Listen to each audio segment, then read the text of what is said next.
బీసీల రక్షణ చట్టంతోనే బీసీలకు భద్రత, ఆత్మరక్షణ సాధ్యమని బీసీ సంక్షేమ శాఖ మంత్రి సవిత అన్నారు.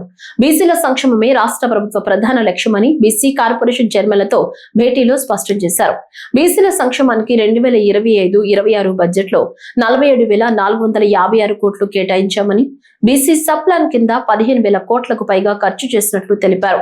బీసీలకు రాజకీయ న్యాయం కోసం చట్టసభల్లో 33% రిజర్వేషన్లకు తీర్మానం చేసి కేంద్రానికి పంపినట్లు తెలిపారు.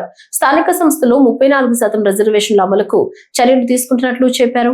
బీసీ కులగణనకు ప్రభుత్వం నిర్ణయం తీసుకుందని వెల్లడించారు.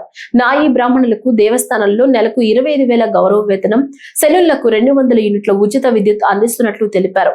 వడ్డర్లకు క్వారీలో 15% కేటాయింపు, గీత కార్మికులకు వైన్ బార్ షాపుల్లో 10% రిజర్వేషన్లు కల్పించినట్లు చెప్పారు. మత్స్యకారులకు వేట నిషేధ సమయంలో ఆర్థిక సాయం 20,000కు పెంచామని, డీజిల్ పై లీటర్కు 9 రూపాయలు రాయితీ ఇస్తున్నామని తెలిపారు. మత్స్యకారుల బీమా మొత్తాన్ని 10 లక్షలకు పెంచినట్లు చెప్పారు. 1000 కోట్లతో ఆదరణ 3.0 కార్యక్రమాన్ని త్వరలో ప్రారంభించనున్నట్లు తెలిపారు. బీసీ విద్యార్థుల కోసం హాస్టళ్లలో మౌలిక సదుపాయాలు, ఉచిత కోచింగ్ సౌకర్యాలు కల్పిస్తున్నామని వెల్లడించారు. అమరావతిలో BC study circle, Jyotirao Phule స్మృతివనం ఏర్పాటు చేస్తున్నట్లు తెలిపారు. బీసీల అభ్యున్నతే ప్రభుత్వ ధ్యేయమని, అన్ని కార్పొరేషన్లతో సమన్వయంగా ముందుకు సాగుతామని స్పష్టం చేశారు.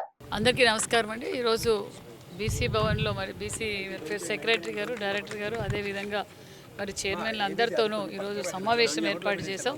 మరి ముఖ్యంగా ఈరోజు చైర్మన్లతో సమావేశం కావడం, మొన్నటి రోజున బీసీ సంఘాలతో మీటింగ్ ఏర్పాటు చేశాం, కుల సంఘాలతో మీటింగ్ ఏర్పాటు చేశాం, బీసీల చైర్మన్లతో కూడా ఈరోజు ఏర్పాటు చేయడం ముఖ్య ఉద్దేశం ఏంటంటే బీసీ రక్షణ చట్టం.